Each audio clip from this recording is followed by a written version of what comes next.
Answer me this. Do you know what your super balance is today? Do you even know what it might be worth when you retire? Or like most people, you get your super statement in July and say, I'm not retiring yet, I'll worry about that tomorrow, and then just go and put it in the bin. Today, Mr. John Average at 40 should have between $110,000 and $150,000 in super. In my videos, we'll focus here, but on the screen, check your age gap.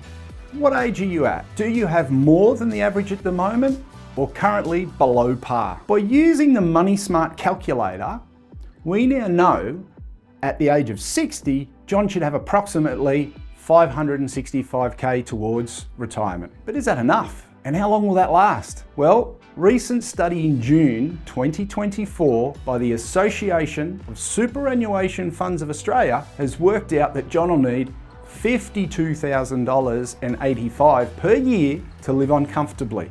If John's only returning around $33,000 to live on, he's only going to have a pretty moderate lifestyle in retirement. Now, in retirement, if John pulls out more than what the super is making, then he'll run out of money and need to go back to work.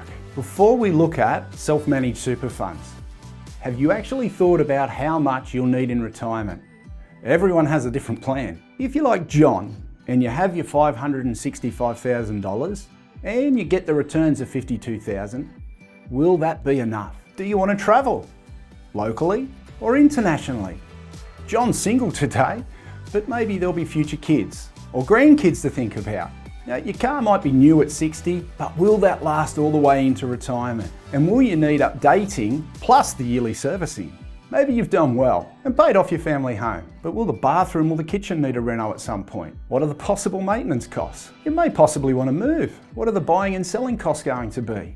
Unfortunately, as we get older, we most likely need to spend a little bit more money on our health. It's just a fact of life. And all we hear about today is cost of living going up. So if $52,000 today is the average, I don't think when John gets to 60, the same 52 will be enough. Just for a moment, I want to break your train of thought. Think about that we're going to drive from the Gold Coast to Perth. We'll get out our Google Maps and we'll plan it all out. Do we go via Darwin or Adelaide or straight through the middle?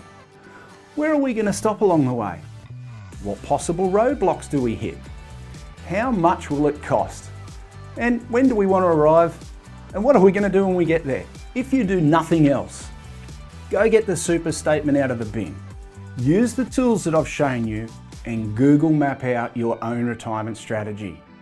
If you don't do it now, there's a good chance you won't have enough. I don't know about you, but I'm not too confident about the government pensions still being around later.